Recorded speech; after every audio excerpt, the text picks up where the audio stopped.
I get a lot of questions about mouthpieces. What is the perfect mouthpiece? Is there a perfect mouthpiece? All kinds of questions. I would say this, that for every player there is a perfect mouthpiece. And that mouthpiece should have the following characteristics. It should enable you to take a lot of time off the horn, come back, and play comfortably with very little chop maintenance.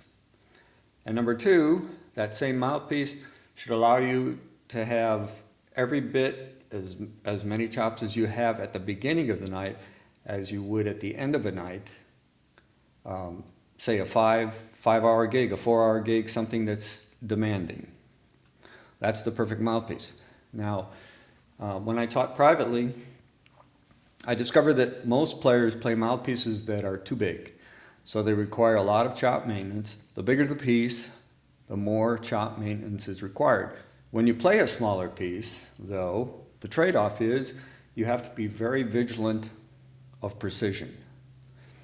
The smaller cup, according to Maynard, the smaller cup requires a bigger hole. And I found this to be true too. I did my whole career on mouthpieces that were too big, and I had to do a lot of chop maintenance. That was it. I didn't have a lot of time to practice music or anything. I mostly did chop maintenance.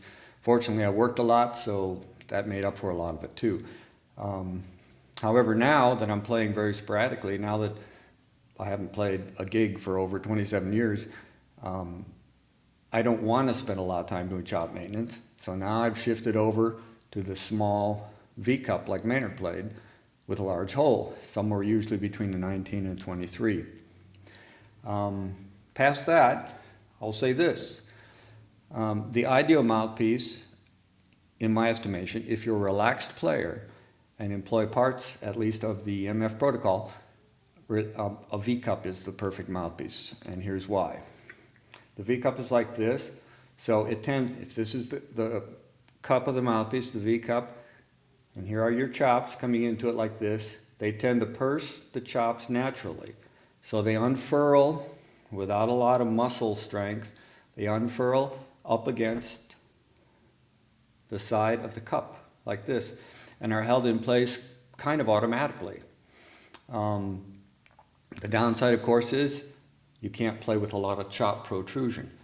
A regular C cup, which is conventional, or a drop V, which is essentially the same, when you go like this with your chops, they tend to unfurl too far and your aperture becomes too big, so it requires some compression of the chops, which is contrary to the MF protocol. So anyway, it's all a personal choice. I would say that 98% of all players who came to me for lessons had mouthpieces that were too big for what they did. Now everybody's different. Legit players play larger pieces because they practice a lot. They have a lot of music to take care of, so they have time for chop maintenance and stuff, I suppose. I spend a lot of time hiking or biking or doing something other than trumpet, so I don't really have time. Maynard, I think, was just sick of practicing. Lanny Morgan told me one time that he never did practice. I think he did when he was younger, probably practiced, but later I never saw him practice. We'd have breaks, tour breaks or whatever, 2 to 4 weeks, and Maynard would not touch his horn at all. So anyway, that's testament to me that the V-cup mouthpiece, a small V-cup with a big hole, is perfect, is the perfect mouthpiece.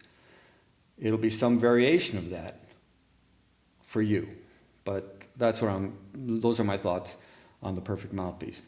So keep searching, and I recommend heading toward a smaller cup, preferably something with a shallower entry angle like a V-cup, so that your chops are naturally pursed without a lot of muscle tension required. Hope that helps. That's the short version of mouthpiece selection, but those are the main points. Take care. Bye. Hello again. As an addendum to my last trumpet tip, I want to show you something. Here is essentially what I go through when I play a high G or whatever with my standard X-piece RR.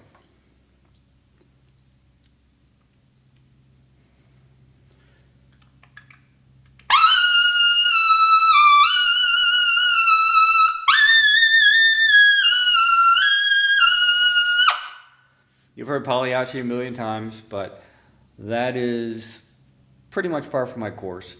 This mouthpiece feels really good above high G. And to me, that's a characteristic of a mouthpiece that's right for you if you intend to play in that register. Now, I'll try and do the same thing on a 6A, 4A Yamaha, which is what Chase played pretty much, like the Shilkey. This is also an RR. It's been converted to RR. It doesn't have the RR blank. I just want you to see the difference it makes when I'm playing a mouthpiece, the 6A, 4A, that's much bigger than what I play.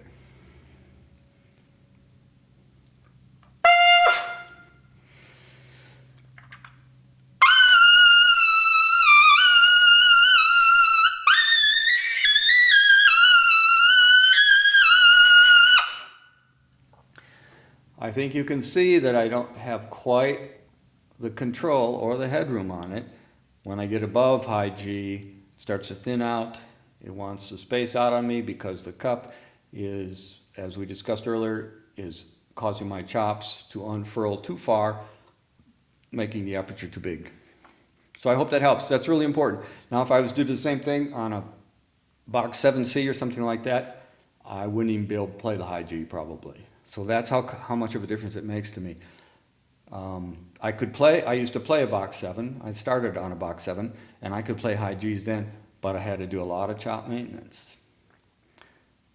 And likewise, in my career, I played a series of jet tone mouthpieces, and they were all too big for me. So anyway, I didn't realize at the time that I was a relaxed player employing what is now called the MF protocol. So I fell into the whatever you want to call it, the propaganda that a big mouthpiece got a big sound, and it's not true. The bigger hole in the mouthpiece is what determines substantially the sound. Okay, that's it. That's the addendum. Take care. Bye.